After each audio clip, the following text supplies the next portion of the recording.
Du 4D dans la salle? Ah, quand même. Question plus facile, qui connaît le 4D? C'est beaucoup mieux. Encore plus facile, qui connaît Hydro-Québec? Ah, bon, on est en business. C'est bon. Donc, aujourd'hui, dans le fond, je vais vous présenter ça. Puis, Hydro-Québec fait du 4D depuis 2009. Moi, je me suis joint en 2010 à Hydro-Québec. Et puis, pour le BIM, le PLM, le BLM, on est là-dedans depuis 2004. Donc, quand même un peu pionnier au Québec dans ce sens-là. Donc, merci d'être là. Et j'enchaîne avec le plan. Et voilà. Donc, ici, je vais vous présenter ça un peu en deux temps. Là. Donc, dans un premier temps, beaucoup de concepts et dans un deuxième temps, beaucoup d'exemples. Donc, on se trouve à avoir au début comment est-ce qu'on fait les 4D d'un point de vue sommaire à Hydro-Québec, les bénéfices qu'on a déjà expérimentés. Ensuite, un montage type d'une solution 4D pour enchaîner avec des exemples d'utilisation, des cas d'utilisation avec objectifs et niveau de détail pour chacun. Ensuite, quelques exemples de projets où on a fait l'implantation et un contexte d'interopérabilité, dans le fond, par rapport à des choix d'autres différentes entreprises par rapport à leur 4D. Puis pour compléter avec recommandations, limites, défis et conclusions. Donc, comment est-ce qu'on fait ça, 4D? Bon, les gens de Dassault vont être contents. On se trouve à avoir, d'un côté, l'intrant, c'est le 3D. Nous, on utilise pour beaucoup CATIA. On a quand même d'autres logiciels, mais pour ceux qui utilisent beaucoup de 4D à l'interne d'Hydro-Québec, on y va avec CATIA pour le 3D, la maquette numérique. Distinctement de ça, on a notre autre intrant, dans le fond, qui se trouve être l'échéancier. Principalement, on a Primavera. L'historique était avec MS Project, mais maintenant, on est beaucoup avec Primavera aussi. Donc, et l'intégration à travers des macros dans CATIA permettent d'accoucher d'un livrable 4D, dans le fond, avec le module 3D VIA de Dassault, duquel on génère, dans le fond, un fichier natif auto-exécutable. Et aussi, on complémente ça avec des vidéos, avec narration, au bénéfice de nos projets. Donc ça, c'est pour comment est-ce qu'on, d'un point de vue sommaire, comment est-ce qu'on le monte. Maintenant aussi, pour notre historique, j'ai eu le privilège, dans le fond, de travailler là-dedans depuis 2010. On a écrit 4 articles récents à ce sujet-là, donc avec le 4D et puis Hydro-Québec. Et dans le fond, dans un premier temps, en 2012, on avait écrit un premier avec l'ACE, où on utilisait à l'époque Delmia pour faire les 4D, je vais revenir là-dessus plus tard, et Microsoft Project, comme je mentionnais. Par la suite, l'année dernière, j'en avais écrit un autre par rapport, dans le fond, avec l'ACE, et puis là, plutôt avec Primavera, justement, et 3D VIA. Aussi, l'an dernier, on se trouve à avoir écrit un autre avec IEEE à propos on développe des fonctionnalités dans le 4D pour la criticité, dans le fond, des activités. Je vais vous montrer ça tantôt aussi. Et puis, plus récemment, dans le fond, la visualisation en utilisant le 4D pour fin d'évitement, autant que possible, des réclamations. Donc, 4 exemples. Et celui-là, c'était avec l'ASCE, la Société américaine des ingénieurs civils, en début d'année cette année. Donc, en termes de bénéfices, qu'est-ce qu'on en retire? Pour le 4D, pour ceux qui ne connaissent pas, même pour ceux qui connaissent, nous, qu'est-ce qu'on a bénéficié comme tel, qu'est-ce qu'on a expérimenté? Donc, un choix des scénarios, constructibilité d'échéancier, on valide ça, on inclut des dates contractuelles, on valide en fait les dates contractuelles, on va visualiser des réceptions provisoires, les jalons intermédiaires, on va se trouver à regarder au niveau des interfaces, au niveau des interférences, des contraintes d'exploitation. On va se trouver à éviter ultimement des coquilles en période de construction. Puis là, plus récemment, ce qu'on a inclus, c'est des déplacements, donc les préassemblages, des livraisons, des déplacements, des entreposages. Et puis aussi, plus récemment, on a inclus des contraintes de sécurité du personnel pour regarder aux espaces de travail, espaces confinés, travaux superposés et multidisciplinaires dans le contexte des projets que nous, on a. Donc, pourquoi le 4D c'est important? Bien, il y a un intérêt croissant, je le constate ici aujourd'hui, par les membres de l'industrie. ENR, en 2016, ils ont écrit la page titre du magazine, dans le fond, indiquait qu'il y a un intérêt marqué pour réduire les risques de projet. Ça révolutionne un peu la planification aussi parce que ça crée des liens plus forts entre les gens de chantier et les experts planificateurs. Et puis, ça permet de créer des bons échéanciers plus hâtivement dans le cours du cycle des projets. Pour nous aussi, on a expérimenté, dans le fond, des fichiers pratiques de taille raisonnable. Ça l'aide aux décisions stratégiques pour la réalisation. Ça l'aide le personnel de chantier avec des considérations opérationnelles. Et puis, bien, ça mobilise aussi les gens de chantier. Donc, nous, ce qu'on fait, c'est qu'autant que possible, quand les gens arrivent au chantier, on donne un 4D dans certains contrats pour, dans le fond, dans la trousse de bienvenue sur clé USB, par exemple. Et dans le fond, c'est disponible déjà aux réunions de démarrage avant la phase construction. Donc, c'est là qu'on est rendu. Là, si je vous explique un peu comment est-ce qu'on monte un 4D. Peut-être que vous le faites différemment avec d'autres logiciels. Nous, comment est-ce qu'on procède? Dans le fond, premier intrant, le montage de l'échéancier. Donc, on a un échéancier selon les bonnes pratiques qui va considérer, dans le fond, un certain nombre de calendriers, une utilisation, disons, limitée ou intelligente des contraintes, avoir les bons liens de préséance, l'ensemble des liens de préséance, et puis une gestion au niveau des durées qui a été validée, etc. Il y a plusieurs bonnes pratiques en planification. On considère les différents types d'échéanciers. On se trouve à considérer, dans le fond, les échéanciers du maître d'ouvrage, que ce soit un échéancier directeur global ou un échéancier spécifique sur un contrat. Ou tout aussi bien, on peut considérer les échéanciers d'entrepreneur, que ce soit une référence, un baseline ou une mise à jour. Pour les champs considérés, lorsqu'on fait l'association, on va considérer les ID de tâches, les durées, les dates de début, les dates de fin. On va considérer des choix de couleurs. On va aussi ajouter des jalons, comme on mentionnait, intermédiaires associés à chacune des tâches. Et on va créer un certain nombre de champs définis par l'utilisateur pour illustrer les codes d'action, les commentaires et les pièces 3D en tant que telles. C'est là qu'on fait l'association. Puis tout ça est monté en fonction de la SDT, le WBS en anglais. Si j'y vais maintenant avec la maquette. Donc, la maquette, on veut un bon niveau de détail en fonction de la planification et de l'estimation. Donc, pour les gens de 3D, retenez ça, c'est utile dans le fond en vue de si vous voulez viser des 4D. Donc, correspondant au levé, au coulé, au secteur, c'est pas dans le cas d'un contrat de béton, par exemple. Et puis, on veut que chaque ID d'élément de la maquette soit unique, que chacun des éléments de la maquette soit représenté dans la maquette comme telle. On veut identifier autant que possible les jalons contractuels dans l'arborescence de la maquette. Puis on veut associer chacun des éléments du projet de l'envergure à ces jalons-là. Et puis, on veut inclure, dans le fond, chacun des éléments importants du projet, au minimum avec une réservation d'espace, de façon à capturer l'ensemble de l'envergure. Puis, on veut aussi déjà inscrire des points de passage vu qu'on veut inclure des trajectoires, des déplacements avec les 4D à la suite. Donc, ça, c'était du point de vue échéancier, du point de vue maquette. Là, on arrive on veut générer l'association. On utilise un code de couleur. Ce que je vous montre ici, c'est par rapport aux différents corps de métier. C'est un classique. Maintenant, ça peut être aussi donc les contrats ou les métiers. On met ça donc déjà dans ce code de couleur-là dans l'échéancier. Et de l'échéancier, on génère encore un Excel, mais qui est tiré, comme je disais, des bonnes pratiques et d'un échéancier complet. Et après ça, ce fichier-là, c'est lui qui est lu par les macros CATIA de façon à générer la suite. Et puis, on inclut justement dans ce fichier-là et en amont dans l'échéancier, les codes d'action, par exemple, pour la simulation des déplacements. Donc là, si je continue avec la macro-commande en tant que telle, dans le fond, elle, ce qu'elle fait, c'est qu'elle transfère les informations vers le logiciel de simulation. Elle va transférer géométrie, trajectoire de déplacement, les séquences d'installation. Et dans le fond, elle va lire justement depuis la feuille Excel vers le logiciel ultimement on va atterrir avec 3D VIA. Et puis, ça génère un paquet de fichiers intermédiaires, là, des SMG, SCE, fichiers XML, 3D XML, voilà. Donc, on a ce que cette macro-commande génère ici. Quand on arrive dans la simulation, donc là, je vais vous montrer des images bientôt, là, ça c'est la partie sec de la présentation. Pour le gabarit, dans le fond, qu'est-ce qu'on utilise dans 3D VIA? On se trouve à avoir donc les acteurs, par exemple, les dates au calendrier, les champs commentaires à montrer dans la simulation. On génère l'auto-exécutable qui, lui, va contenir tout ce qu'on a dit. Donc, séquence de construction, équipement, manipulation juste à temps, entreposage du matériel, déplacement d'équipement, réservation d'espace et identification des contrats et métiers. Donc, au cours d'un 4D, présentement, l'historique, c'était en termes avec ces fichiers-là 3D VIA ultimement. Donc, un objet qui se fait installer est transparent au départ et devient de plus en plus opaque au cours de son progrès pour être 100% opaque une fois complété.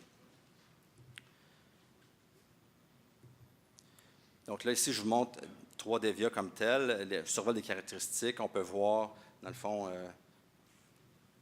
les différentes fonctionnalités. Donc, en haut, on a un menu pour faire lecture pause-arrêt.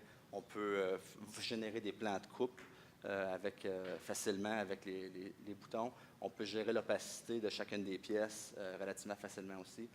On peut se déplacer que ce soit pour faire des rotations, zoomer ou se déplacer à vol d'oiseau. Et on peut filtrer et gérer la vitesse dans l'outil. Donc, si je continue, j'arrive au cas d'utilisation. Nous, les 4D, on les utilise à quel moment? Donc, on les utilise en phase avant-projet pour que ce soit avec le gel de concept ou avec l'ingénierie détaillée, information planifiée. Donc, c'est ça qu'on utilise. On l'utilise récemment sur des projets de réflexion, pardon. Et puis aussi, on utilise les 4D en phase projet, donc à l'étape de la soumission interne ou plus tard à l'étape de la construction. Et là, qu'on utilise des informations planifiées ou éventuellement des mises à jour d'échéanciers, mises à jour et de maquettes. Donc, et ultimement, on peut aussi l'utiliser à une étape subséquente pour évitement des réclamations autant que possible, pour, dans le fond, avec les informations que ce soit planifié, des mises à jour ou telles que construites. Donc, à propos du niveau de détail de ces cas d'utilisation-là, et là, je vais avoir un exemple vidéo. Donc, c'est pour vous montrer que, juste pour vous dire, en fait, que le bon niveau de détail, c'est celui qui aide à prendre des décisions. Et ça varie selon les étapes du projet. Donc, spécifique aux besoins de la planification, d'une part, et puis, en bout de piste, on a un niveau de détail qui est très détaillé pour considérer, dans le fond, les besoins opérationnels, puis distinctement, en début de projet, souvent, c'est plus au niveau stratégique pour orienter, dans le fond, la direction. Sachez aussi qu'à travers tout ça, en termes de niveau de détail, avec ce qu'on a pu développer, on peut permettre des associations un pour un à plusieurs, plusieurs pour un ou plusieurs à plusieurs. Donc là, j'arrive à vous montrer 3 cas d'utilisation. Le premier, un peu sommaire, paramétrique, pour faire un choix de scénario. Donc là, on voit les différents prismes qui représentent des activités et on voit l'échéancier qui se trouve être à la semaine. De façon plus détaillée, avec un échéancier de référence pour valider la constructibilité. Ça, c'est où beaucoup on l'utilise. Donc, on a un terrain de départ et on va à la suite voir vraiment le séquencement de la construction. On a différents contrats ici. Donc, un contrat de bétonnage, un contrat d'acier de superstructure, différentes couleurs. On voit les 2 couleurs dans le modèle qui se fait assembler selon les dates, par exemple, prévues. On génère un plan de coupe. Et on voit, c'est visuel, ça devient utile pour les gens du contrat ou du projet de bien voir les séquences d'installation ou ce qui devrait en être si on suit la planification. Puis un peu plus détaillé, donc opérationnel pour suivi, contrôle, productivité. Ici, donc, on voit des déplacements. Par exemple, ici, ça, c'est des pièces sur un aire de montage qui se déplacent vers leur puits. Et puis, on voit, dans le fond, avec un code de couleur en jaune, des pièces mécaniques, en rouge, de l'électricité. Ça, c'est un exemple. Un autre exemple ici, on voit des matériaux se faire déplacer. On voit l'échéancier, c'est horaire en haut, donc à l'heure. Même chose ici, une coulée de béton avec les équipements. Et on voit la coulée avec le matériel comme tel. Donc, on peut se rendre jusque-là. Dans le cas de nouveaux aménagements, donc les romaines, on se trouve à avoir fait depuis, donc moi je suis avec Hydro depuis 2010, donc depuis 2010, entre 2010 et 2012, on utilisait beaucoup le module Delmia pour faire les 4D, et donc jusqu'en 2012, donc pour Romaine 2. Par la suite, on a un peu migré vers 3D VIA qui étaient plus porteurs pour nos besoins, et là on a fait les autres romaines avec ça.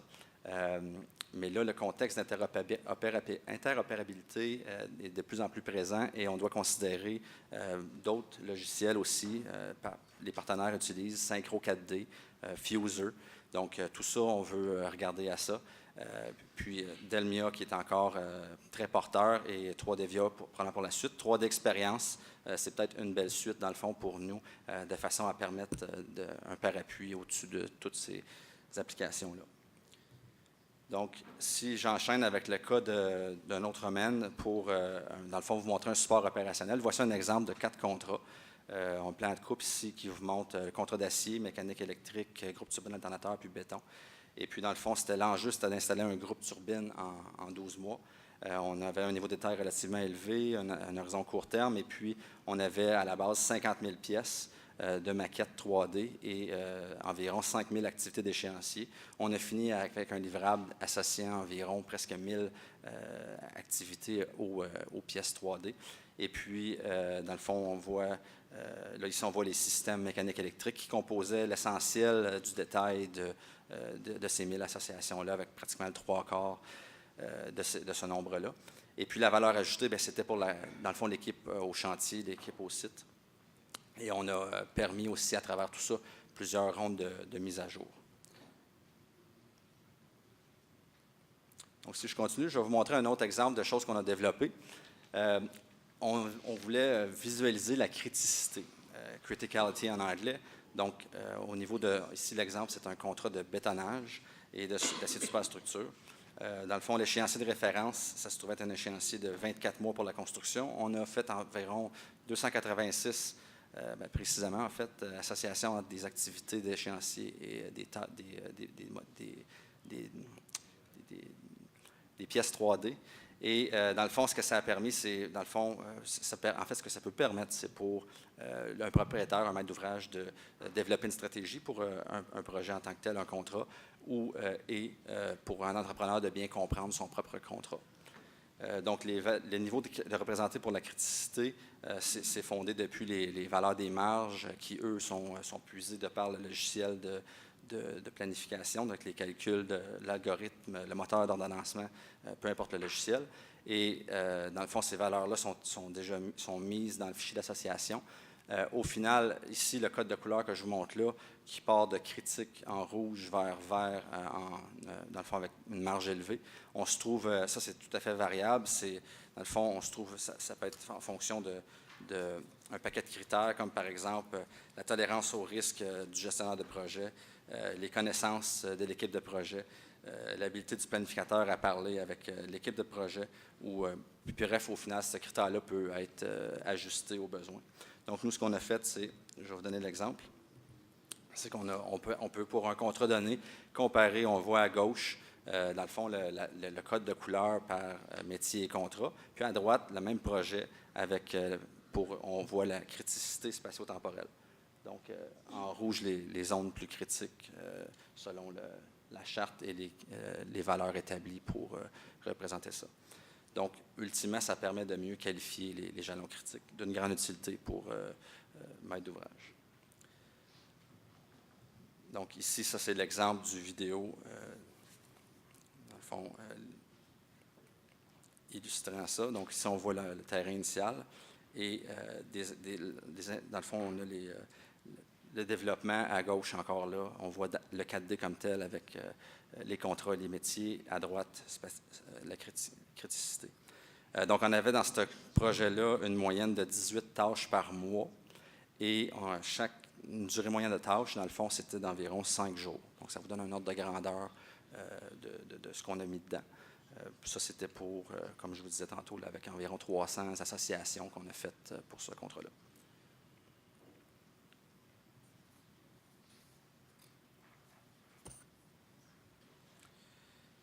Donc ici, on se trouve à voir ces côte à côte et puis le point de vue est fixé manuellement, dans le fond, pour une visibilité utile. On a généré un plan de coupe, vous avez vu là, en cours de route, pour montrer l'intérieur de la centrale. Et puis, donc on a vu justement le code de couleur, comme on mentionnait. Donc si j'enchaîne, ici je vous montre un autre exemple. Ça, c'est un cas 4D d'une réfection de centrale. Donc, l'intrant, ça se trouvait à être, on avait 4 échéanciers distincts, on avait les méthodes de construction, on avait l'échéancier du projet, l'échéancier aussi des gens d'opération pour la maintenance, et on a considéré tout ça. Ici, en bas, on voit déjà là, le projet se défiler. C'était pour l'installation de 3 ponts roulants et puis le démantèlement de 3 ponts roulants existants. Donc, les barres en jaune qui se déplacent de gauche à droite. Ça, c'est pour le changement des rails aussi qui était inclus dans ce projet-là. Par la suite, en bleu, le défilement, ça se trouve à être pour montrer le nettoyage des poutres et des rails justement de ces rails-là. Et puis, on voit ça, c'était dans le cas d'une centrale, il y a 36 groupes dans cette centrale-là. Donc, quand même une belle complexité. On avait mis les groupes d'un point de vue très sommaire avec simplement des prismes. L'enjeu était plus au niveau du projet des rails et des ponts roulants comme tels. Et dans le fond, il y avait toute une considération complexe à avoir avec un changement d'électricité de courant continu vers courant alternatif. Et puis, on avait représenté des zones de sécurité avec le 4D. Ça a été bien reçu. Dans le fond, dans ce cadre de ce projet-là, on avait, ce que vous avez vu là, pour une centrale qui est relativement complexe, on parle quand même simplement de 95 associations entre éléments 3D et activités d'échéancier. Donc, ce n'est pas sorcier. L'utilité, dans le fond, là, on l'a présenté lors des revues de conception à l'exploitant. Et puis, ça a permis quand même de réduire les risques du projet avec un échéancier validé relativement en amont du projet en tant que tel. Et, dans le fond, on a pu bonifier aussi le scénario de l'échéancier. Ça a répondu aux questions de l'exploitant, dans le fond, pour l'utilisation des équipements associés aux opérations pendant la durée de la réfection.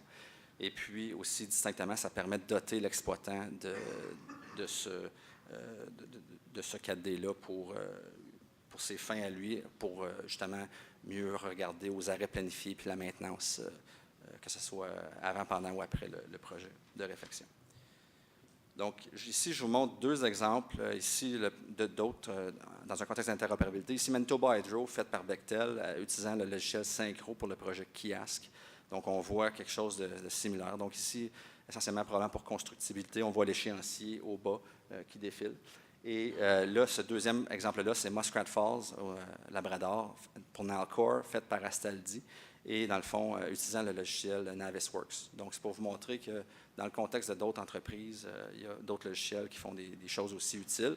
Puis, à un moment donné, c'est de permettre à regarder à tous ces différents formats-là. Donc, voilà pour ça. Donc, recommandations. On mentionne de modéliser chacun des équipements à la maquette, considérer les réservations d'espace, d'obtenir les échéanciers approuvés lorsqu'ils sont disponibles, de refaire les simulations avec ces échéanciers-là approuvés et de vérifier les interférences avec les mises à jour en incluant les demandes de changement et puis de comparer autant que possible par rapport à ce qui était prévu initialement aussi. Des limites, ça prend encore des ordinateurs relativement performants pour exercer ça, du personnel aussi relativement qualifié pour utiliser les logiciels et s'approprier les méthodologies. Et puis, il y a aussi un défi avec associer rapidement les gens de chantier et les entrepreneurs pour avoir des 4D utiles puis au bon niveau de détail aussi. Donc, au niveau des défis, intégrer différents échéanciers, des fois, c'est vraiment plusieurs sources et plusieurs formats. Donc, c'est toujours un défi. Et ensuite, d'ajuster manuellement en fonction des interférences, là aussi, tout un défi. Et scinder les éléments de maquette au bon niveau de détail avec les activités d'échéancier, ça reste une partie importante des efforts. Avec le logiciel de simulation, il y a quand même des limites aussi par rapport pour avoir quelque chose de fluide, considérer le meshing par rapport au triangle de la maquette. Donc, il y a des limites à considérer là aussi. Et puis, ultimement, dans le fond, de considérer les déplacements, c'est quand même quelque chose qui est laborieux.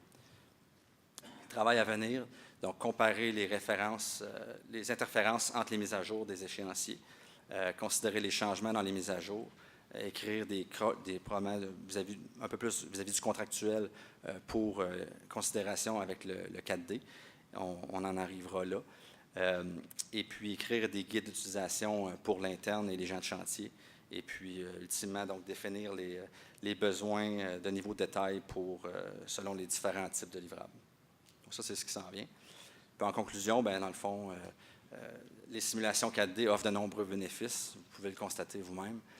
On a parlé de faisabilité d'échéancier, on a parlé de visualisation, de criticité. On peut aider les propriétaires à prioriser le séquencement, réviser le séquencement au besoin, développer la stratégie de projet et puis valider des échéanciers d'exécution avec les entrepreneurs. Et puis, bien, comme vous le savez, avec Hydro-Québec, pour beaucoup de contrats, on a des maquettes 3D qui sont contractuelles maintenant. Donc, la marche à monter n'est pas tellement grande pour avoir des bénéfices associés au 4D. Et puis, donc, vis-à-vis de l'implantation, nous, on le fait pour beaucoup sur des contrats de plus de 50 millions de dollars et des contrats complexes. C'est là la plus grande valeur ajoutée. Donc, et puis, on a inclus, dans le fond, tout ce qu'on a dit là, les déplacements, etc. Donc, voilà. Merci beaucoup, Michel. Juste à temps.